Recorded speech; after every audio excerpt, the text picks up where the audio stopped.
जय हिंद। नमस्कार फ्रेंड, ज्योति क्लासेस में आप सभी का एक बार फिर से स्वागत है। हेलो दोस्तों, कैसे हैं आप सभी? आई होप आप सभी बहुत ही अच्छे होंगे, स्वस्थ होंगे, स्टडी अपनी कंटिन्यू कर रहे होंगे। चलते हैं हमारी आज की मॉर्निंग की क्लास की तरफ। सभी को सुप्रभात, गुड मॉर्निंग। देखते हैं आज के दिन क्या है कुछ खास। तो आज है फ्रेंड्स 10 जून की हिस्ट्री देख लेते हैं। आज तो बहुत सारी घटनाएं हमारे इतिहास में आज के दिन घटी है, बट हम कुछ इंपॉर्टेंट पॉइंट्स को कवर करते हैं जो एग्जाम के दृष्टि से महत्वपूर्ण होते हैं। तो चलिए फटाफट देखते हैं 10 जून के दिन क्या है कुछ खास। तो फ्रेंड 10 जून को 1986 में ध्यान दीजिएगा, आज के ही दिन 1986 में भारत ने लॉर्ड्स में अपना पहला टेस्ट मैच जीता। तो भारत ने अपना पहला टेस्ट मैच कब जीता था? 1986, यानी कि 10 जून 1986 में भारत ने अपना पहला टेस्ट मैच जीता। और कहाँ जीता? तो वो लॉर्ड्स में जीता। सेकंड पॉइंट आज की हिस्ट्री के अंतर्गत देखेंगे तो 1940 यानी कि 1940 में द्वितीय विश्व युद्ध के दौरान इटली ने फ्रांस के खिलाफ युद्ध की घोषणा की। तो द्वितीय विश्व युद्ध के दौरान इटली ने फ्रांस के खिलाफ युद्ध की घोषणा कब की? तो 10 जून 1940 में द्वितीय विश्व युद्ध के दौरान इटली ने फ्रांस के खिलाफ युद्ध की घोषणा की। और थर्ड पॉइंट के अंतर्गत आज देखेंगे तो 10 जून को फ्रेंड्स आज के दिन विश्व नेत्र दिवस, ध्यान दीजिएगा, विश्व नेत्र दिवस और राष्ट्रीय जड़ी बूटी एवं मसाला दिवस के रूप में मनाया जाता है। यानी कि आपसे क्वेश्चन बन जाता है तो 10 जून के दिन हम कौन सा दिवस मनाते हैं? तो विश्व नेत्रदान दिवस और राष्ट्रीय जड़ी बूटी मसाला दिवस के रूप में 10 जून को मनाया जाता है। तो ये तो हमने देख लिया आज के दिन क्या है कुछ खास। अब चलते हैं हमारी होम साइंस की सीरीज़ की तरफ। जैसा कि आप सभी जानते हैं, इस चैनल के माध्यम से हम कर रहे हैं होम साइंस की सीरीज, जिसमें क्लास 6 to 12 की बुक को कवर कर रहे हैं। और अभी तक क्लास 6 to 10 की पढ़ाई हमने कंप्लीट कर ली है। हम आगे क्लास 11th में, आई होप आपने हमारी सारी प्रीवियस क्लासेस देखी होगी। नहीं देखा है तो प्लीज़ प्लेलिस्ट में जाके वहाँ से आप क्लास देख करके अपने डाउट्स क्लियर कर सकते हैं, क्योंकि हर एक टॉपिक को हमने बहुत ही डिटेल में पढ़ा है। इतने डिटेल में पढ़ने का एक ही उद्देश्य है कि एक बार आप इस सीरीज़ को देखिए, समझिए, ताकि होम साइंस से रिलेटेड कोई भी डाउट आपके माइंड में ना रह जाए। चाहे आप किसी भी क्लास के लर्नर से किसी कॉम्पिटिटिव एग्जाम की प्रिपरेशन कर रहे हैं या फिर किसी भी फील्ड में होम साइंस से अपना करियर देख रहे हैं, सभी के लिए सीरीज़ काफ़ी हेल्पफुल होने वाली है। तो प्लीज़ चैनल पर फर्स्ट टाइम विजिट किए हैं तो चैनल को लाइक, शेयर और सब्सक्राइब करें, और साथ ही साथ अपनी राय भी हमें कमेंट के माध्यम से बताएं, क्योंकि आपका हर एक रिस्पॉन्स हमारे लिए बहुत ही महत्वपूर्ण होता है। तो चलिए स्टार्ट करते हैं आज की क्लास। आज की क्लास में हम पढ़ेंगे क्लास 11th का चैप्टर, हम कर रहे हैं 7th, जिसमें हम पढ़ेंगे पोषणात्मक स्वस्थता को प्रभावित करने वाले कारक के बारे में हम जानेंगे। इसके पहले हमने प्रीवियस क्लास में क्या किया, एक बार उसका रिवीजन कर लेते हैं, क्योंकि आप सभी जानते हैं revision is the most important part of our study. बिना रिवीजन किए हमारी पढ़ाई कंप्लीट नहीं हो सकती है। तो एक बार देख लेते हैं। तो फ्रेंड्स, प्रीवियस क्लास में हमने चैप्टर 7 जस्ट स्टार्ट किया था, पोषण, स्वास्थ्य और स्वास्थ्य विज्ञान, अर्थात न्यूट्रिशन, हेल्थ एंड हाइजीन, जिसमें हमने स्वास्थ्य के बारे में देखा था। WHO के अनुसार स्वास्थ्य क्या परिभाषा, वो भी हमने देखा। स्वास्थ्य के आयाम देखे, जिसमें हमने 3 पहलू देखे थे: सामाजिक स्वास्थ्य, मानसिक स्वास्थ्य और शारीरिक स्वास्थ्य से क्या अभिप्राय है। तो इन सभी के बारे में हमने पढ़ा था। स्वास्थ्य के सूचक भी हमने देखे थे, ध्यान दीजिएगा।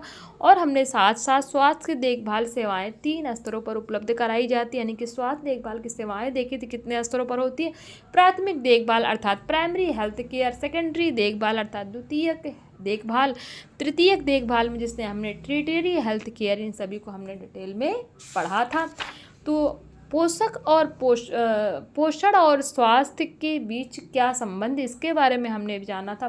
पोषक तत्व के बारे में हमने पढ़ा था, पोषक तत्वों को कितने तरह से वर्गीकृत किया है। 2 माइक्रो और माइक्रो न्यूट्रिएंट्स के बारे में हमने पढ़ा था। पोषण विज्ञान क्या है, इसके बारे में देखा था। अच्छा स्वास्थ्य और पोषण का प्रभाव, पोषण स्तर का महत्व पढ़ा था। साथ ही साथ कुछ क्वेश्चंस भी आपको एज अ होमवर्क के रूप में हमने दिए थे।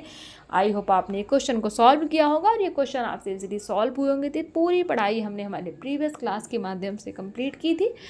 तो अगर अभी तक आपने इसकी वीडियो नहीं देखी तो प्लेलिस्ट में जाइए, वहाँ से आपको इजीली ये वीडियो प्रोवाइड हो जाएगी। आप वहाँ से देख करके इससे रिलेटेड जो भी आपके डाउट है आप वहाँ से क्लियर कर सकते हैं।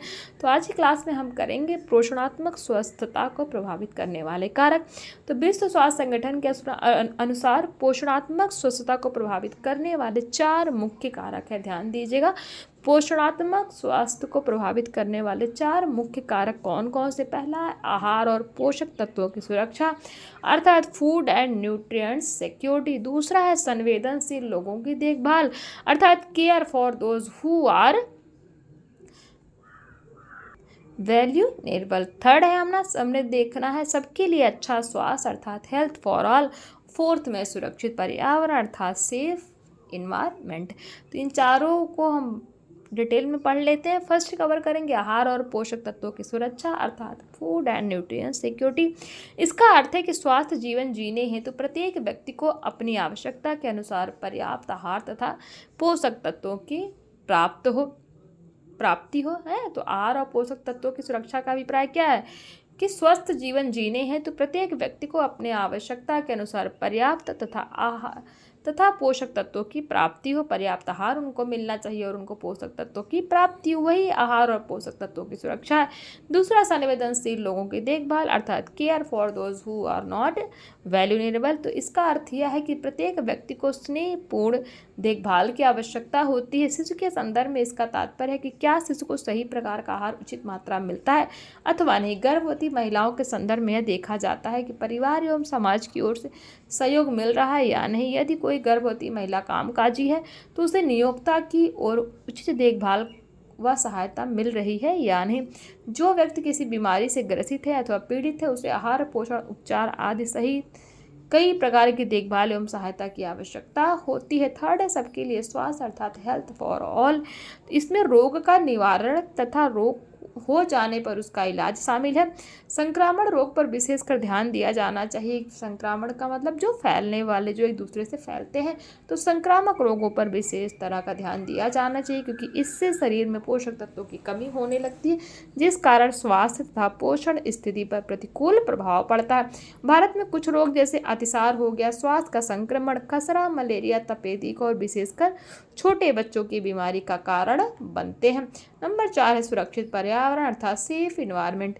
इसके अंतर्गत भौतिक, जैविक तथा रासायनिक पदार्थों सहित पर्यावरण के उन सभी पहलुओं को शामिल किया जाता है जो स्वास्थ्य को प्रभावित करते हैं। इसमें स्वच्छ पेयजल, स्वच्छ भोजन, पर्यावरणीय प्रदूषण तथा निम्नीकरण की रोकथाम आदि शामिल हैं। तो आपने देख लिया जो भी हमने ये पढ़े पोषणात्मक स्वस्थता को प्रभावित करने वाले ये 4 मुख्य कारक हमने जो देखे हैं, तो ये आपने अच्छे से इनको डिटेल में देख लिया होगा। आई होप इससे रिलेटेड कॉन्सेप्ट आपके क्लियर हो गए। नेक्स्ट देखते हैं पोषण संबंधी समस्याएं और उनके परिणाम क्या हैं। तो भारत में अनेक पोषण संबंधी समस्याएं देखी जा सकती हैं जिनका वर्णन निम्न प्रकार है। नंबर 1 है कुपोषण। सामान्य पोषण में किसी प्रकार के परिवर्तन की कुपोषण को हम क्या बोलते हैं? माल न्यूट्रिशन कहते हैं।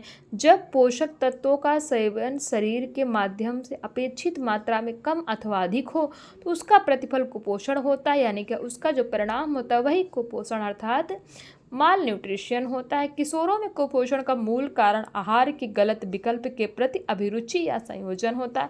कुपोषण अति पोषण या अल्प पोषण का रूप ले सकता है। अल्प पोषण यानी कि अंडर न्यूट्रिशन क्या है तो देख लेते हैं। अपर्याप्त मात्रा में पोषण तत्वों के सेवन से होता है। गर्भवती महिला में अल्प पोषण की समस्या अधिकांशतः देखी जाती है जिस कारण वे कम वजन वाले बच्चों को जन्म देती हैं और उनके छोटे बच्चे 3 वर्ष से कम आयु के वजन कम होने के साथ साथ अविकसित भी होते हैं। भारत में जन्म लेने वाले लगभग 1/3 बच्चे जन्म के समय कम वजन के होते हैं। इनका वजन 2500 ग्राम से कम होता है।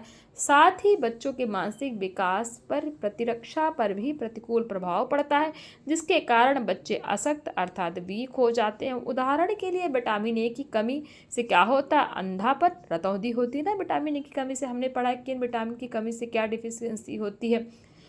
तो विटामिन ए की कमी से क्या होता है? अंधापन, जिसको हम रतौंधी बोलते हैं। आयोडीन की कमी से घेंघा आदि विशेषकर छोटे बच्चों और महिलाओं के स्वास्थ्य एवं विकास के लिए एक मुख्य खतरा है। इस कारण महिलाओं में गलगंड, मृत प्रसव व गर्भपात हो जाता है तथा बच्चों में गूंगापन, बहरापन, मानसिक मंदता तथा बौनापन आदि की समस्या देखी जा सकती है। लौह तत्व के अभाव के कारण भी स्वास्थ्य तथा स्वस्थता पर प्रतिकूल प्रभाव पड़ता है। लौह तत्व अर्थात जो हमारा आयरन होता है उसकी भी कमी के कारण इन सब पे प्रभाव पड़ता है। इस कारण शिशुओं तथा छोटे बच्चों में मनोगत्यात्मक एवं संज्ञानात्मक विकास को हानि पहुंचती है, जिससे बच्चों की शैक्षिक विकास पर भी असर पड़ता है।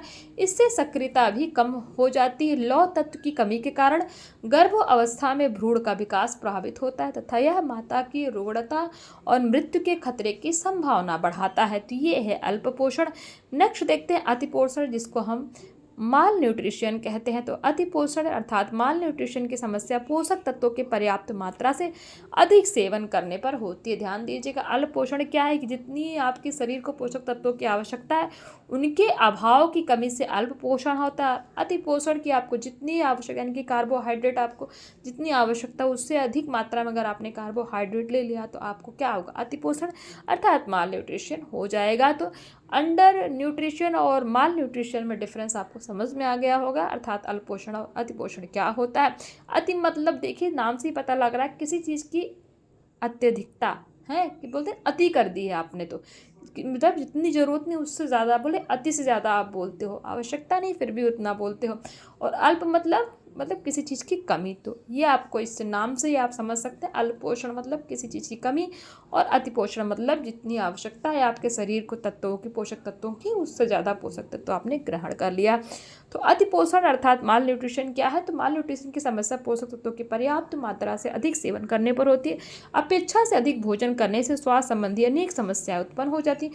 कुछ पोषक तत्वों के संदर्भ में इससे विषाक्तता हो सकती है तथा इससे वजन भी बढ़ सकता है, अर्थात मोटापा जैसी बीमारी हो जाती है। मोटापा स्वयं में एक बीमारी होने के साथ अन्य प्रकार के रोगों के खतरे को बढ़ावा देता है, जैसे मधुमेह, हृदय रोग और उच्च रक्तचाप आदि। ये किसके अंतर्गत आते हैं, जिसको अतिपोषण अर्थात माल न्यूट्रिशन हो जाता है उसको इस तरह की बीमारी का सामना करना पड़ सकता है। नेक्स्ट है हमारा पोषण और संक्रमण। पोषण की आवश्यकताओं को पूरा करने के लिए पर्याप्त भोजन ही नहीं बल्कि पर्यावरण का प्रभाव भी अत्यधिक महत्वपूर्ण होता है। पोषणात्मक स्थिति केवल भोजन तथा पोषक तत्वों की पर्याप्त आपूर्ति पर निर्भर नहीं करती बल्कि व्यक्ति के स्वास्थ्य की स्थिति पर भी निर्भर करती है। पोषण और संक्रमण का एक दूसरे से काफी घनिष्ठ संबंध होता है। पोषण यदि खराब हो तो यह शरीर के प्रतिरोधक शक्ति अर्थात रेसिस्टेंस पावर तथा प्रतिरक्षा इम्यूनिटी को प्रतिकूल रूप से प्रभावित करता है, जिससे संक्रमण का खतरा बढ़ जाता है। दूसरी ओर संक्रमण के दौरान शरीर में पोषक तत्वों के आरक्षित भंडार में कमी आ जाती है, जबकि पोषक तत्वों की आवश्यकता में वृद्धि हो जाती है। यदि भूख ना लगने या खाने से असमर्थता के कारण यदि मिचली और वजन हो, पोषण का सेवन आवश्यकता की तुलना में कम हो, तो शरीर में होने वाले संक्रमण पोषण की स्थिति में प्रतिकूल प्रभाव डालते हैं। इससे दूसरे संक्रमण का खतरा बढ़ जाता है। इससे विशेषकर बच्चों, बुजुर्गों तथा अल्पपोषितों के बीमार होने की संभावना अधिक रहती है। भारत जैसे विकासशील देशों में अतिसार और पेचिश जैसी आहार जनित रोग प्रमुख समस्या है, क्योंकि इससे निर्जलीकरण यानी कि डिहाइड्रेशन हो जाता है। इससे किसी व्यक्ति की मृत्यु तक हो सकती है। अनेक संक्रामक तथा संचारी रोग पर्यावरणीय स्वच्छता के अभाव, प्रतिकूल घरेलू स्थिति एवं खाद्य अस्वच्छता के कारण होता है। तो पोषण और संक्रमण में किस तरीके से संबंध है आपने ये भी देख लिया। अब देखते हैं स्वास्थ्य विज्ञान और स्वच्छता क्या है। तो रोगों की रोकथाम और नियंत्रण के लिए आंतरिक कारकों के साथ साथ बाह्य कारकों पर भी ध्यान दिया जाना चाहिए, क्योंकि ये भी विभिन्न प्रकार के रोगों से संबंधित होते हैं। देख लेते हैं आंतरिक यानी कि परपोषी कारक और बाह्य अर्थात पर्यावरणीय कारक। तो आयु, जेंडर, मानव जातीयता और जातीय क्या है, आंतरिक परपोषी कारक हैं। और बाह्य पर्यावरण तो भौतिक पर्यावरण, वायु, जल, मृदा, आवास, जलवायु, भौगोलिक स्थिति, गर्मी, प्रकाश, शोर और विकिरण, ये क्या है, ये हैं बाह्य यानी कि पर्यावरणीय कारक। फिर देखते हैं आंतरिक परपोषी कारक में जैविक कारक जैसे आनुवांशिकता, रुधिर वर्ग, एंजाइम, रक्त में विभिन्न पदार्थों का स्तर जैसे कोलेस्ट्रॉल, विभिन्न अंगों तथा तंत्रों की कार्य क्षमता। ये तो आगे आंतरिक यानी कि परपोषी कारक। और बाह्य पर्यावरणीय कारक क्या है, जैविक पर्यावरण में शामिल है मानव, अन्य सभी सजीव या जानवर, कृंतक, कीट, पादप, विषाणु, सूक्ष्म जीव। इनमें कुछ रोगजनक एजेंटों के रूप में काम करते हैं, कुछ संक्रमण के भंडार, कुछ मध्यस्थ वाहक और रोग वाहकों के रूप में काम करते हैं। नेक्स्ट देखते हैं आंतरिक परपोषी कारक में तो सामाजिक तथा आर्थिक विशेषताएं जैसे व्यवसाय, वैवाहिक स्थिति और आवास, ये किसकी आंतरिक अर्थात परपोषी कारक हैं। और बाह्य अर्थात पर्यावरणीय कारक क्या है? तो मनोवैज्ञानिक कारक, भावात्मक कुशलता, सांस्कृतिक मूल, रीति रिवाज, आदतें, आस्थाएं, मनोवृत्तियां, धर्म, जीवन शैली, स्वास्थ्य सेवाएं आदि। अब देख लेते हैं हम आंतरिक परपोषी कारक में। तो जीवन शैली संबंधी कारक, ये जैसे जीवन संबंधी कारक कौन कौन? जीवन शैली संबंधी कारक जैसे पोषण, आहार, शारीरिक सक्रियता, रहन सहन की आदतें, व्यसनीय पदार्थों का सेवन तथा मादक द्रव्य, मदिरा आदि। तो ये हमने देख लिया स्वास्थ्य विज्ञान और स्वच्छता। आई होप ये आपको क्लियर हो गए होंगे। अब देख लेते हैं इन सभी कारकों से स्वास्थ्य विज्ञान तथा स्वच्छता, पोषण तथा प्रतिरक्षण प्रमुख है। स्वास्थ्य विज्ञान की चर्चा करते समय हम निजी और पर्यावरणीय पहलुओं से संबंधित होते हैं। स्वास्थ्य भोजन सहित प्रमुखता सामाजिक परिवेश, जीवन शैली व व्यवहार पर निर्भर करता है। स्वास्थ्य का स्वच्छता से भी घनिष्ठ संबंध है। स्वास्थ्य के सिद्धांतों को यदि समुचित रूप से पालन न किया जाए तो अनेक प्रकार के संक्रमण हो सकते हैं। पर्यावरणीय संबंधों संबंधी स्वास्थ्य विज्ञान क्या है देखते हैं। तो पर्यावरणीय संबंधी स्वास्थ्य विज्ञान अर्थात इन्वायरमेंटल हाइजीन में घरेलू स्वास्थ्य विज्ञान और सामुदायिक स्तरों पर जैव तथा अजैव दोनों बाह्य पदार्थ सम्मिलित होते हैं। इसके अतिरिक्त जल, वायु, आवास, विकिरण जैसे भौतिक कारक भी सम्मिलित होते हैं। साथ ही इसके अंतर्गत जैविक तत्वों जैसे पौधे, जीवाणु जिसको बैक्टीरिया बोलते हैं, विषाणु, वायरस, कीट, इंसेक्ट्स, कृंतक प्रणाली जिसको हम रोडेंट के नाम से जानते हैं, तथा जानवर भी आते हैं। पर्यावरणीय स्वास्थ्य पर निश्चित रूप से ध्यान दिया जाना चाहिए, जिसके बीमारी को नियंत्रित करने वाले तथा स्वास्थ्य को बढ़ावा देने वाली पारिस्थितिक परिस्थितियों अर्थात इकोलॉजिकल कंडीशन का निर्माण किया जा सके। इसमें सुरक्षित पेयजल तथा स्वच्छता, विशेषकर मल का निपटान अत्यंत महत्वपूर्ण है। वर्तमान में वायु तथा जल प्रदूषण भी चिंता का प्रमुख विषय है। संदूषित जल अतिसार जिसको हम क्या बोलते हैं, डायरिया, कृमिग्रसनों, वार्म इन्फेक्शन, त्वचा तथा नेत्र संक्रमण, गिनी कृमि संक्रमण यानी कि ग्यूनिया वार्म जिसको हम बोलते हैं आदि का कारण है। तो ये हमने देख लिया पर्यावरणीय संबंधी स्वास्थ्य विज्ञान के अंतर्गत किस तरह से पर्यावरण का प्रभाव पड़ता है। आहार संबंधी स्वास्थ्य विज्ञान क्या है? तो आहार जनित बीमारियों के कारण निम्नलिखित हैं। आहार जनित बीमारी कारण क्या है? निम्नलिखित है। नंबर 1 है भोजन में जीव या विषैले पदार्थ का उपस्थित होना, यानी कि आहार से किस तरीके से बीमारियां हो सकती है देखते हैं। नंबर 1 है भोजन में जीव या विषैले पदार्थ का उपस्थित होना। नंबर 2 रोग जनित सूक्ष्म जीवों का अधिक संख्या में होना।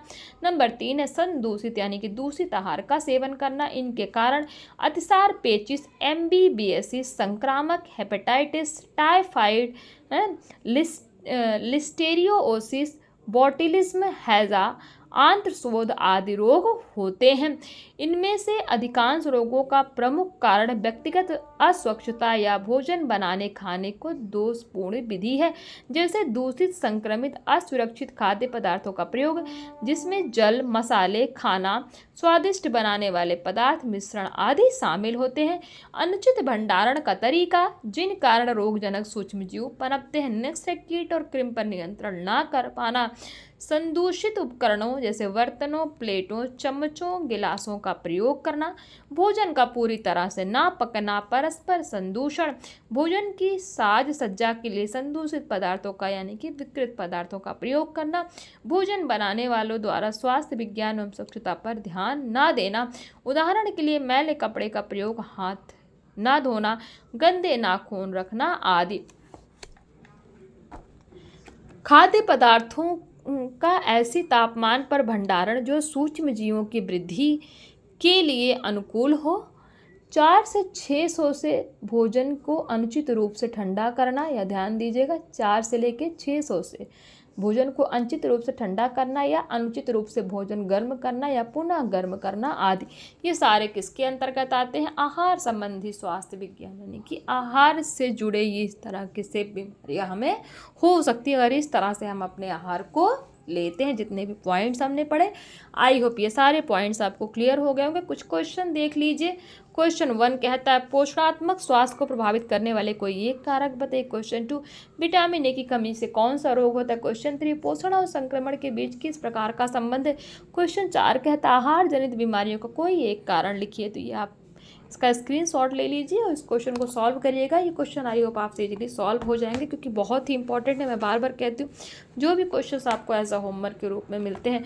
अब देखिए 2-4 पॉइंट्स हैं वन लाइनर में। तो देखिए स्वास्थ्य की देखभाल क्या है, इसमें वे सभी विभिन्न सेवाएं शामिल होती हैं जो स्वास्थ्य को संवर्धित करने, बनाए रखने, मॉनिटरिंग करने या पुनः स्थापित करने के उद्देश्य से स्वास्थ्य सेवा के एजेंटों या व्यवसायियों द्वारा व्यक्तियों अथवा समुदायों को उपलब्ध कराई जाती है।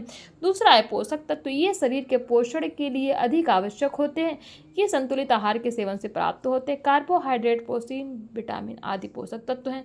कुपोषण क्या है, जब पोषक तत्वों का अंतर्ग्रहण शरीर द्वारा अपेक्षित मात्रा से कम या तुलनात्मक रूप से अधिक होता है तो उसका परिणाम कुपोषण होता है। स्वास्थ्य विज्ञान और स्वच्छता में पारस्परिक संबंध है। स्वच्छता के अभाव में व्यक्ति का स्वास्थ्य प्रतिकूल रूप से प्रभावित होता है।